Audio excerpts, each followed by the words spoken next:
David here. Today we are in a Ford Lightning, but not the Brian O'Connor Ford Lightning. The nice curvy one. We're not doing that today. That one had a 5.4 liter supercharged V8 in it.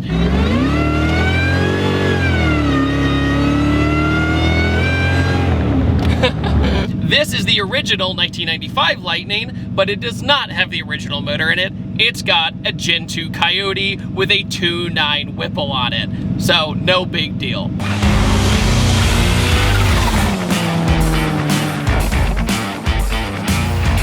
Before we get started, this video is brought to you by HP Tuners. Here's the deal. HP Tuners is an incredibly user-friendly tuning software and data logging software that I have been using for years on my Coyote cars and when I did a Hellcat Red Eye project. HP Tuners makes things incredibly easy, including the most sophisticated OBD interface out there, the MPV i3. You plug in the MPV i3, hook it up to your laptop, and you're good to go. And HP Tuners has literally saved my Coyote 240SX. If I did not have the data that I have gathered from HP Tuners, my motor probably would have melted. And of course, having help in tweaking the tune to perfection. So whenever I go out drifting or I need to diagnose something on a different car, HP Tuners has me covered. I personally use HP Tuners on my Fords, but HP Tuners covers a whole list of brands. So make sure to give HP Tuners some love, and huge thanks to HP Tuners for sponsoring today's video. Go down to the link in the description below and check out HP Tuners for yourself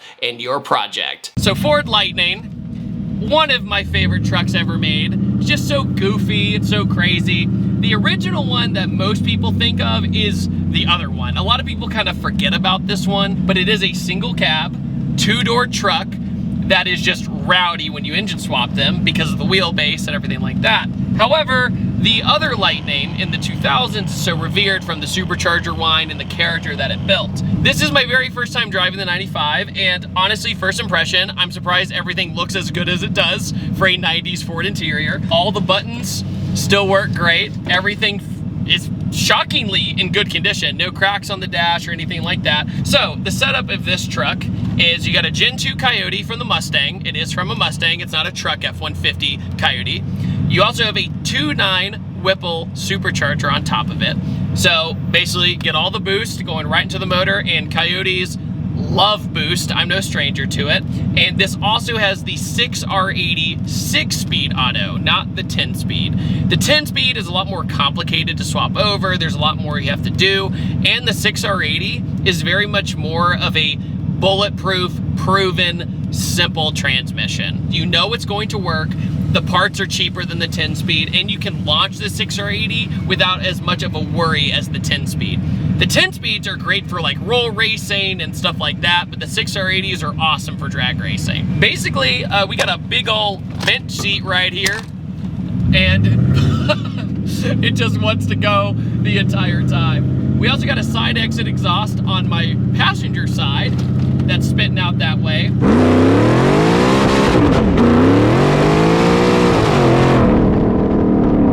When you get into it, it's exactly what I imagine a really cool old Ford truck project. With the dual overhead cam Coyote engine, with the aluminum block, it doesn't feel out of place. The nose feels good, everything looks good. He actually repainted this silver. The silver looks really great, the cowl hood looks great, and it rides incredibly smooth. This actually used to have a drag pack on it, and the drag pack looked really sick on this, but he ended up having some problems with those wheels. So, you know, we're just on normal boys right now. So it's gonna spin. I would not be surprised if it spins, but that's what makes it fun driving a truck like this. So with the 6R80, you can do a select shift like a sport mode in the Mustang, and he has a switch right here where I literally push it up and down if I want to do it. A lot of the times when you have an auto like this, you just give it the beans, wait a second, and it rips your face off. You're making over 600 wheel in this thing, and it's not even breaking a sweat. So it's got a pretty big pulley on it. It could go a lot more, but for now, he needs it reliable, so it's turned down at the moment. One thing is, it's got Volvo power steering. What's really interesting is the Volvo power steering is actually very popular for engine swaps because it's electronic. So you can do that, you can plumb it up, and it just kind of works. I have it in my drift car. I've seen many other people use it in their drift cars. Yeah. Okay, what I really like is that it does feel like a spirit of a Ford Lightning. It doesn't feel like some engine swap car that seems out of place. I haven't even gotten on it yet. I'm excited. I'm really excited. Also, side note, it's got a Mustang S550 gas pedal on it because it's drive-by-wire. So in order to do the swap, you use the gas pedal from the Mustang and it communicates to the motor. That's it. Easy peasy. Also, manufacturers in the 90s loved putting not a horn here, like with your palm. They use buttons. So you just basically can make a sick beat.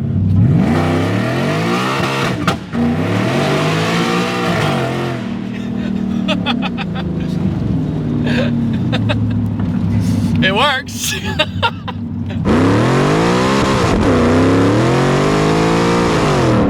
So I'm getting used to how the trans comes on, right? So I kind of get out of it for a second because it was starting to spin. Went ahead and did that, then got back in it. But once this thing gets rolling, it'll shift much, much faster. But like I said, getting used to it, it's a single cab. It's gonna be a little gnarly when you get on it that first time. That's awesome.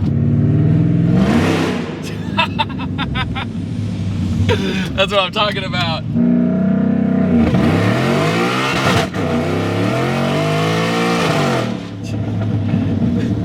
Spinning all the way up the ramp, dude.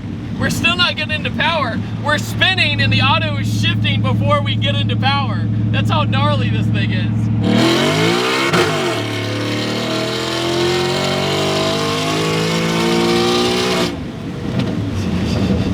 Well, that was dope. Oh, they're mad. The people behind me are mad. So what I noticed getting in it as well is that there's not a ton of supercharger whine. It's basically, it feels like a really fast NA car. Yeah, I was really expecting the whine to show up, but we just kept pulling harder and harder and harder. I was like, okay. And that first gear, when you're getting into it is, okay, I just gotta fight through that spin, right? Just gotta stay through it, get the tires nice and hot. And then once we do that, good to go.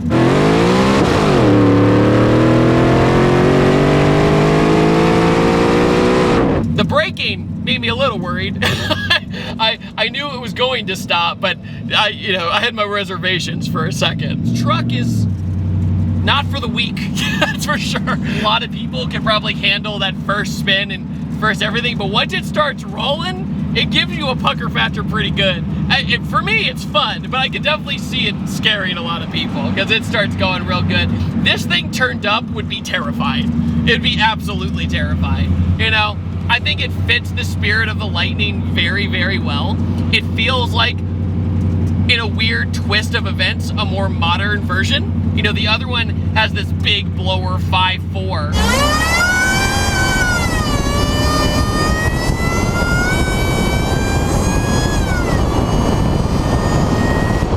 But with the higher revving Coyote with the 2.9 on it, it's kind of a mix of both worlds, of the old and the new, and I think that's really fantastic.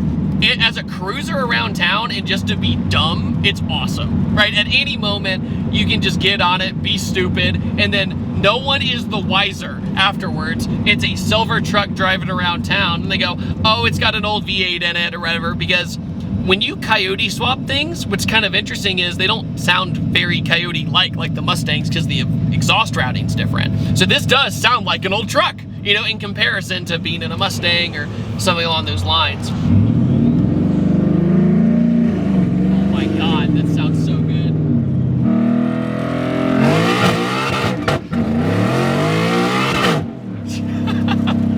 Spinning all the way up, dude.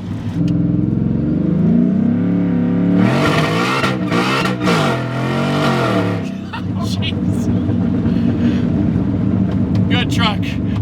Retro, sort of, Coyote swapped 1995 Ford Lightning. What do I think of it? I'm shocked that the F150 Lightning has held up as good as it has. The interior is really good compared to what I thought it was going to be. It's just really fun to cruise around town in. It makes all the right noises. It's got horsepower. It's got everything you want. It's a back-halving highway monster once you really find the right spot to be in and learn the truck. And on that note, what do you guys think about it? I loved it. I've had a great time. It's a looker. It checks all the boxes. It sounds cool. It's fast. and it's a truck. And on that note, I typically upload on Tuesdays, Thursdays, and Sundays. I'll see you guys next time. Take it easy. Have a great day. Goodbye.